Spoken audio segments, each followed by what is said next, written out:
This is the Creative Market Free Goods Roundup for the week of August 10th, 2015. There are 6 different free goods this week, but they are free this week only. So if you see something you like in this video, just check out the description of this video where I will place links to each one of these 6 different free items. So first up here is Pastel Watercolor Bouquet. So this one's going to be really quick. It includes 2 different, well actually they're the same but different file formats.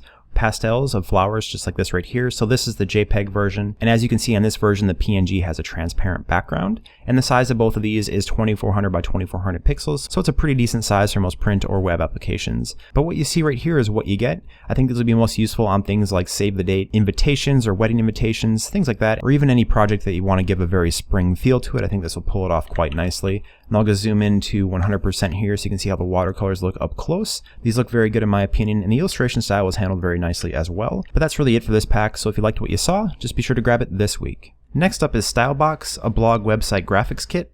So this is a pretty unique resource right here. It includes 2 different Photoshop files. There's this one that's really a big inspiration piece or something you can use to kind of generate ideas from. And then this supplement right here that has some different items in it that you can go ahead and use. So I'll go over this one first so you can see what is included in this. So it includes some different paper files. And this file, by the way, is 3000 by 3000 pixels. So it's nice and big for most projects you're going to want to use it on. So there's some gold pinstripe paper, as well as some darker gold paper right here, and then a slightly lighter version below it. And also below that there's this quilted pattern that is editable as well, so if you want to change up these colors you certainly can. You can just double click, for example, on this background color right here, and then you can change this color to be whatever it is you want it to be. And you can do the same thing for the quilted patterns. There's 2 of them, so this is a large one right now, and if I turn that off and turn the one below it on, this is a much smaller pattern. And these each have effects applied to them, so just click on the arrow next to the FX little logo right there, and then double click on color overlay, and from that you'll be brought to the layer style window where you can click on this little color and change it to be whatever it is you want it to be as well. So it's really fast to go in there and customize it.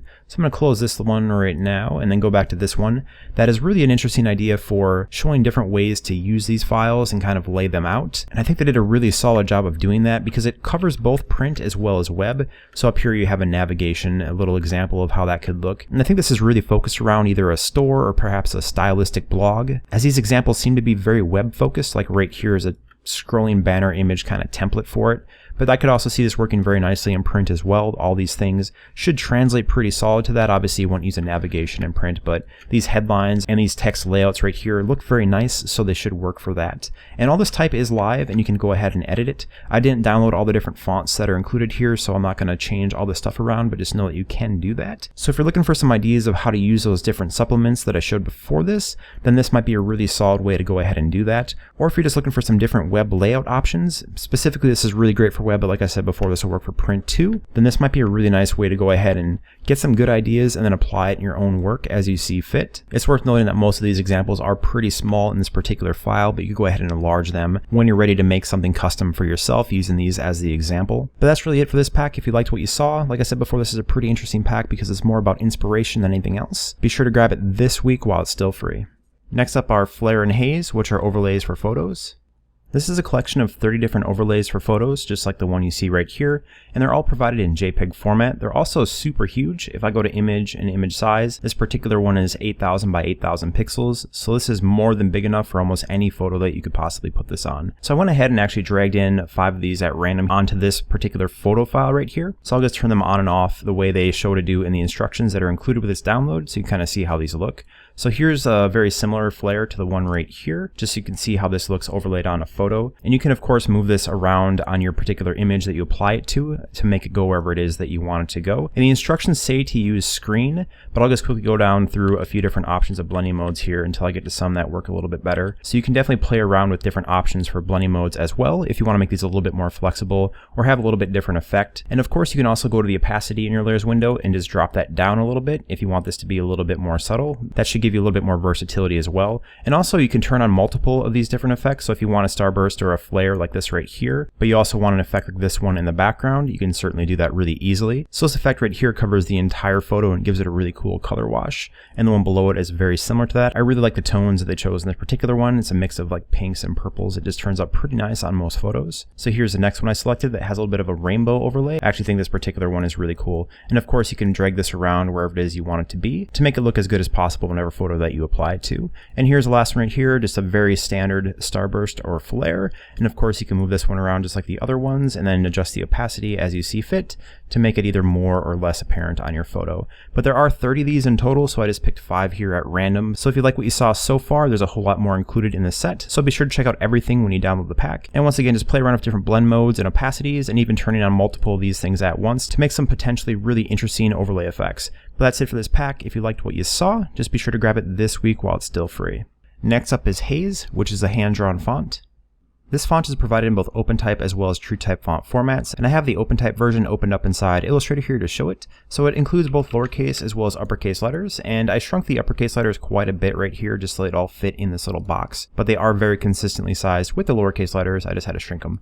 So I'm going to zoom in on the lowercase letters right here so you can see those look up close. This has a really cool handmade look to it. If you check around the edges specifically, you can kind of see that roughened look that gives it a brushed or a painted look, and I think it pulls it off super well. If you look at this a little bit further back, you can tell that all these have a very nice and consistent look as far as the distressing goes. Sometimes distressed letters like this can be very different as you go letter to letter, but all these look like they were handled very similarly, which makes them extremely consistent in their appearance. And this is actually, in my opinion, one of the better examples of this kind of distressing that I've seen in the past, because it just pulls it off really well, especially when you're zoomed out about this far. It conveys that handmade brushed look without being too overbearing or being too distressed to make the letters very legible. And I'll zoom in on the uppercase letters or capital letters right here so you can kind of see how these are as well. The distressing on these is also very consistent, just like they are on the lowercase letters, but these have a lot of accent marks or swooshes going around all over them. So these uppercase or capital letters have a lot of style to them for that reason. It does cause a few issues when you actually type up sentences. That'll take a little bit of cleaning up, but I'll show that in just a second here. It actually isn't a huge deal, it's just more of a spacing thing that you might want to tighten up a little bit as you're using these in a particular design or illustration. So it does include all the numbers 0 through 9 as well as a handful of special characters here. If I highlight over this just for an example and go to type and then glyphs,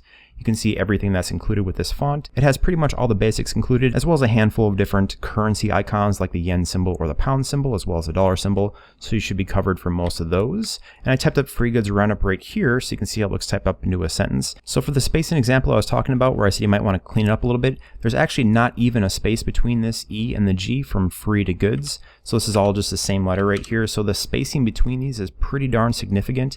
And the reason that's happening is because this swoosh at the bottom right here has a long tail, so it's working on a vertical right above it. That makes it push out this G quite a bit further. So my recommendation would be to probably go into your tracking, which is under window and then type and then character, and then the tracking will be in there, and highlight over whatever letter is in front of it. In this case it's the E, and just set a really large negative value on the tracking. It looks like a VA with an arrow pointing left and right.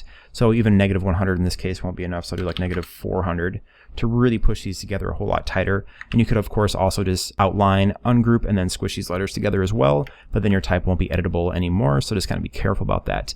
But I think it looks really good typed up to a sentence. It has a lot of style. All these swooshes work pretty well together. All these swooshes off these capital letters have a pretty unique appearance to them that looks pretty nice when it's actually brought into a sentence. You might want to worry about overlapping of the swoosh on some of the other letters, so you can kind of clean up those or readjust them a little bit as it's needed. But overall, this is a very custom and very cool looking font because of that addition. So I really like this font. It's one of the better brush looking fonts that I've seen. And if you like this one as much as I do, just be sure to grab it this week. And actually almost forgot to mention too, this does come with a little bonus pack, as you see right here, included in the download of this font. So there's a bunch of different items. Most of them are botanical in nature, but there are also different swooshes and other things like that you can go in here and play around with. And these are all also vector, so they are infinitely scalable and should be extremely usable for a ton of different projects as you see fit. If I zoom in on the distress of these, you can kind of see how these look a little bit closer. So it should work pretty nicely in combination with the font, as the distressing is somewhat similar in its nature. So I think this should be pretty darn useful if you're looking for a style like this to add to this particular font. Particularly these botanical items at the bottom here all look very nice and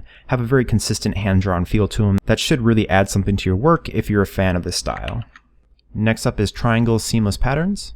This is a collection of 6 different seamlessly repeating patterns in both Illustrator EPS as well as JPEG file formats, and I have the Illustrator file opened up in Illustrator right here so you can see it. So I really like these patterns, and when I look at these patterns I really think of textiles. It seems to have a very textile-y feel to me, but I could also see these working very nicely on like handmade paper or printed goods or greeting cards, stuff like that. If you have a project in mind that you want to give a very crafty handmade feel, these might come in pretty handy for that. So that's all the different repeating patterns that are included, and I'll very quickly just drag this off to the side here and then repeat it pretty quickly so I can give you a good idea of how this actually repeats when it's repeated nice and fast. So I'm just doing a pretty quick job of this, but these seem to be lining up really easily. So as you can see right here, the repeat works very nicely. It doesn't have an overbearing repeat feel when you look at it. It seems to hide the fact that it's a repeating pattern fairly well. Sometimes it's super obvious that it's just the same pattern over and over again, but this one's busy enough or has enough going on that it kind of avoids that. And the same really applies to all these different ones, specifically on something like this, where you could almost never tell that this is a repeating pattern because everything is so similar anyways. Whoops, that's a little bit off there. But as you can tell, these work very nicely. So that pretty much covers it for these repeating patterns. Like I said before, I think these would look great on textiles. I could see these on like a printed sheet or a rug or anything like that. But of course, you can use your imagination to make these work really good on printed goods as well. I think all these patterns are really fun and very well executed. And I'll just zoom in a little bit closer on some of the line work here so you can see how that looks as well. So everything has a very handmade, kind of a loose feel to it, but it also doesn't look bad or choppy. You can tell that some time was spent making sure all these have nice smooth lines and everything seems to be working pretty nicely. But that's it for this pack. If you like these patterns, just be sure to pick this one up this week while it's still free. And last up here is Mockup Display Editor.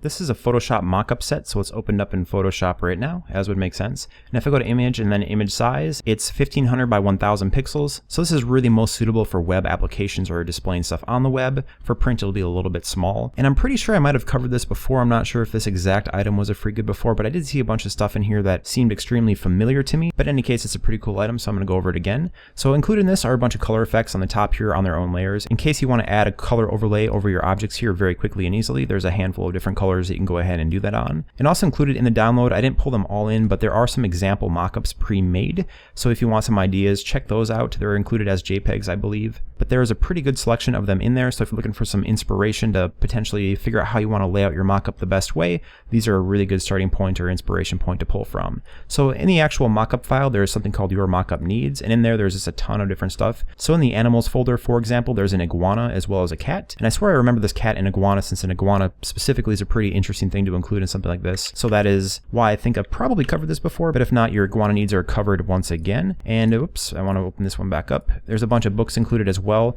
So just open up all these folders. They're appropriately named. And of course, you can select the book right here. So you can select that folder and then just move it around wherever you want on the table, put it on top of the computer if you want to do that. It's pretty easy to go in here and customize stuff. And I'll just keep on going down a couple more things right here so you can kind of see a few more things that are included. There's a ton of different chair options included here. So if you want to find a chair that most suits your style, you can certainly do that. And once again, you can kind of move these around to be wherever it is you want it to be. Just make sure they don't go up too high so they clip, as that might look a little bit odd. I'm just going to go down here a little bit more and kind of select something at random here. So this one's called music. I'll just select this because I have no idea what's in here. So here we have a keyboard. And then right here, what is this thing? It looks like a mixer of some sort. So there's a pretty decent variety of different objects inside this pack for you to choose from and use as you see fit. There's a ton of poster frames as well, and as you can see here, these are all fully customizable, so you can fit whatever objects you want in these. So if you want to show your own work behind your desktop or work that you really appreciate, you can certainly do that. But for the poster frame specifically, inside the particular folder that holds that frame, there'll be something called Screenshot. If you double click on that, it'll bring you into a little window right here that tells you the size it needs to be. So this one's 433 by 308 pixels. You can just drop your work in there, resize it to be whatever it is you need it to be, and then save and close the smart object window. And then this will automatically be displayed on that particular frame. And I'll show an example of that in just a second on the actual desktop image here. And at the very bottom here, I'll also show there's a bunch of different tables. So if you don't like one table or the other, you can kind of pick a table style that best suits what you're trying to go for. So I'm going to go down quickly to the bottom here. And I forgot to mention too, there's a few different backgrounds to pick from. So this one's like a wooden wall, and it actually looks like a wooden floor, but I guess that works too. And there's a whole lot more than just these two included. I just pulled those so you can kind of see that there is some additional back walls if you want something different as well. And at the very bottom here, I'm just going to close this main folder that's open right now, then open up your image screen. So here are all the screens for the different things. So this one says desktop or MacBook or iPad. So you can change out what your mockups are on the actual table. And then you just want to find the appropriate screen. So in this case, this is a desktop or an iMac. So I'm just going to double click on this screenshot that says desktop, which will once again just bring you up to this smart object, much like the poster frame. But this time I've dropped an object in here so I can just show you how this works. You can bring these in however you want. You can duplicate them in or go to File, Place, or just drag and drop, whatever works best for you. And then hit Control S on a PC or Command S on a Mac to save this. And then once it's done saving, you go ahead and close this. And as you can see, it automatically updates inside this mockup right here. Everything's cropped out and looks good. It's a really nice time saver when you're trying to do something like this. So a very cool pack that has a ton of stuff included. This one should really keep you busy for quite a while if you enjoy playing around with mockups. So if you like what you saw so far, just be sure to grab this one this week while it's still free. So that's it for this week's free goods, and do remember they are free this week only, so be sure to check out the description of this video where you'll find links to all these different free items. And as always, if you found this video helpful, please like and favorite, and if you want to see this video every week, please subscribe. This video is released every Monday to let you know it's free this week on Creative Market. Thank you for watching.